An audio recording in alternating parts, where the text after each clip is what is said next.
வணக்கம்மா. வணக்கம். எனக்கும் பண்டிகைகள் சந்தோஷமா சங்கடமா என்பதுதான் கேள்வி.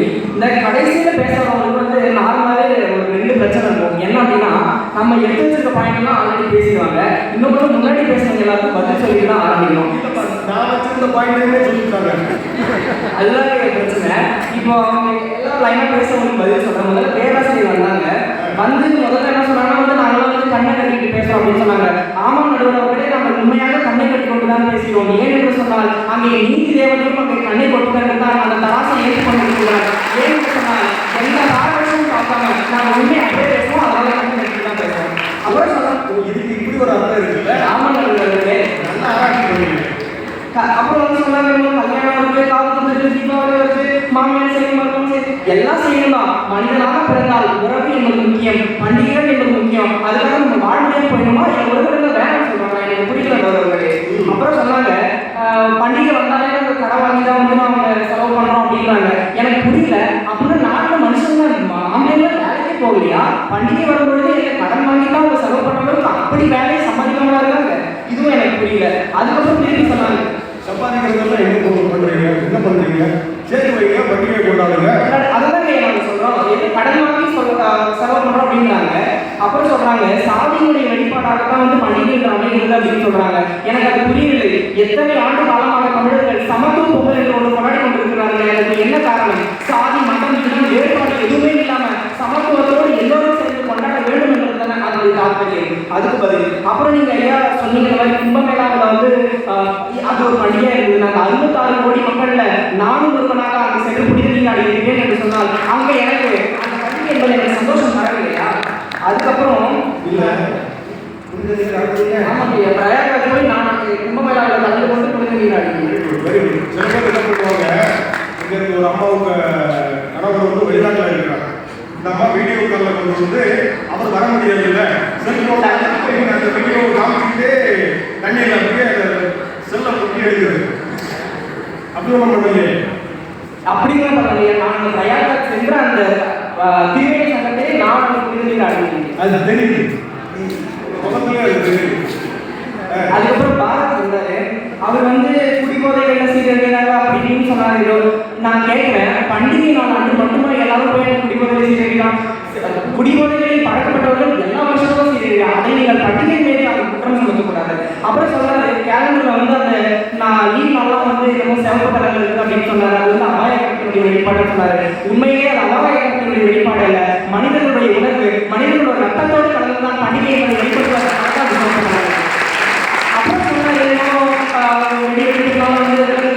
சத்தம் போடுறதுனால விலங்குலாம் பயமாவும் என்னென்னமோ சொல்றாங்க. நான் கேட்கிறேன், அப்படின்னா நான் தினமும் காரோ வண்டியோ இல்லை ஓட்டமையான்னு சொல்லுங்க. மனிதர்கள் வாழ்வதற்கான எல்லாமே நம்ம அதை பார்த்து அதெல்லாம் அனுசரிச்சு தான் போகணும் ஐயா. இதுக்கு இன்னொன்று நான் பதில் சொல்ல கேளுங்க. வேடந்தாங்கலை சுற்றியும் வேடந்தாங்கல் பகுதியை சுற்றியுள்ள மனிதர்கள் எல்லாருமே தீபாவளி அன்று பட்டாசு வெடிக்காமல் தான் கொண்டாடி கொண்டிருக்கிறார்கள் என்று சொன்னால் அப்போ அதை நீங்க புரிஞ்சுக்கணும். அப்புறம் வந்து பெண்கள் அடிமைப்படுத்துறாங்க அப்படின்னு சொன்னாங்க. இன்னைக்கு நான் கேட்கிறேன், எத்தனை பெண்கள் வீட்டில் சமைக்கிறாங்கன்னு நீங்க யோசிச்சு பாருங்க.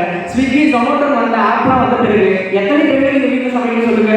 இன்று தாய்மார்களும் இன்று பெண்களுமே குக் செய்யும் தாய்மார்களை தாண்டி புக் செய்யும் தாய்மார்கள் அதிகமாக இருக்காங்க. அதுதான் அதுதான் வந்தீங்க வெளிப்படையா எப்படி பேசுறாங்க. எல்லாரும் உள்ளார உண்மை என்ன என்பது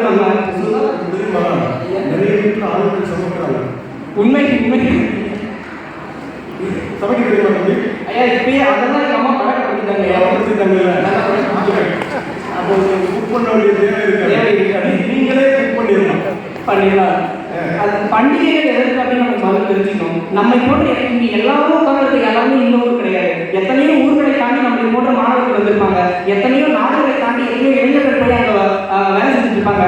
அவங்க எல்லாம் நம்ம வருஷம் பூரா உழைச்சு கொள்ள முடியாம தான் ஒரு நாள் 2 நாள் கிடைக்கக்கூடிய நாட்கள்ல விடுமுறை வாங்கி கொண்டு வந்து உற்சாக உறவினரோட அங்க ஒரு சந்தோஷமா கொண்டாடுறதுக்காக அந்த பண்டிகை இருக்கு. ஆக அந்த பண்டிகையோட தாற்பயம் புரிஞ்சுக்காம அதை ஒழுங்கா கொண்டாட தெரியாம பண்டிகை மீது குற்றம் சுமத்துவது வந்து ரொம்ப மோசம். அப்புறம் அவங்க சொன்னாங்க இந்த மாதிரி இங்க இருந்து அங்க போறது ரஷ் அப்படி இப்படின்னு சொன்னாங்க. நான் ஒப்புக்கொள்கிறேன், பண்டிகைகள் ஆரம்பிக்கிறதுக்கு முன்னாடி வரைக்கும் பல விதமான சங்கடங்களை நம்ம சந்திச்சுக்கிட்டு தான் போறோம். நான் இல்லைன்னு சொல்லல. ரஷ் இருக்கு, அவ்வளோ கஷ்டத்தை தாண்டி நம்ம போறீங்க. நம்முடைய உணர்வுகளோட சேர்ந்து சந்தோஷமா கொண்டாடுறதுக்காக தான் போறீங்க. அந்த தாற்பயத்தை நீங்க புரிஞ்சுக்கிட்டா எனக்கு சந்தோஷமா தான் இருக்கு.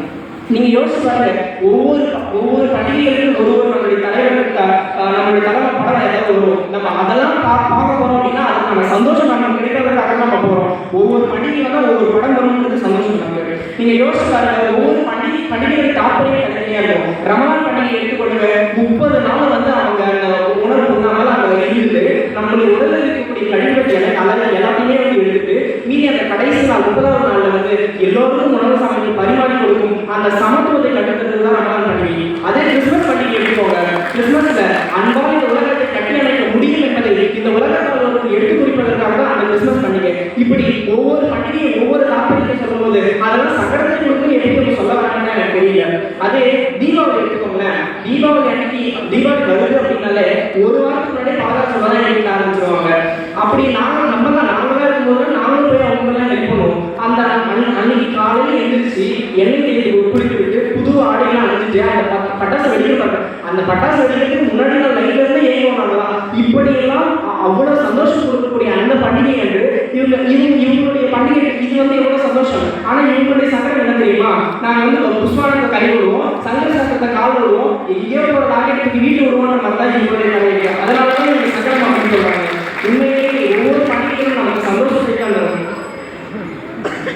ஐயா அவங்க சொன்னாங்க இந்த மாதிரி காரணம் அப்படி கொண்டாடிக்கணும். நான் கேட்கிறேன், எளிமையாக கொண்டாடுறது உங்களுக்கு என்ன பிரச்சனை? ஐயா இந்த காலத்துல உண்மையே சொல்லணும்னா பணம் வந்து ஒரு பண்டிகை கொண்டாடுறதுக்கு காரணமே இல்லை. பணக்காரன் வந்து ஏழைக்கு என்ன தெரியுமா வித்தியாசம் பண்டிகை கொண்டாடுறதுல?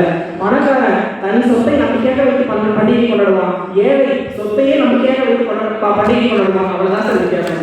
நீங்க யோசிச்சு பாருங்க, அன்னைக்கு காந்தி நாட்டுக்காக போராடினார், நீங்க காந்தி நோட்டுக்காக போராடுறீங்க. அதனாலதான் நீங்க சங்கடம் அப்படின்னு சொல்றீங்க. நீங்க நான் உண்மையை சொல்லலாம், நீங்க எடுத்துக்கோங்க, பணத்தை தயவுசெய்து காரணமாக சொல்லாதீங்க. ஏன்னு சொன்னால் பணத்தை வைத்து உங்களால் படுக்கையை வாங்க முடியும், ஆனால் தூக்கத்தை வாங்க முடியாது. பணத்தை வைத்து கடிகாரத்தை வாங்க முடியும், உங்களால் நேரத்தை வாங்க முடியாது. பணத்தை வைத்து மருந்தை வாங்க முடியும், உங்களால் ஆரோக்கியத்தை வாங்க முடியாது. பணத்தை வைத்து உணவை வாங்க முடியும், உங்களால் பசியை வாங்க முடியாது. அதே புத்தகத்தை வாங்க முடியும், ஆனால் அறிவை வாங்க முடியாது. அதனால பணத்தை வைத்துக் கொண்டு நீங்கள் வந்து சந்தோஷமா இருப்போம், நாங்கள் வந்து சங்கடங்களாக இருப்போம் தயவுசெய்து காரணமாக சொல்லாதீர்கள். ஆக பண்டிகைகள் என்பது சகோதரத்துவம், சமத்துவம், அன்பு, கருணை, ஈகை எல்லாத்தையுமே நமக்கு எடுத்துரைக்கிறது. அது நமக்கு இந்த மனித வாழ்வை சிறப்பதற்கு அதுதான் காரணமாக இருக்கிறது என்று சொல்லி வாய்ப்புக்கு நன்றி பாராட்டி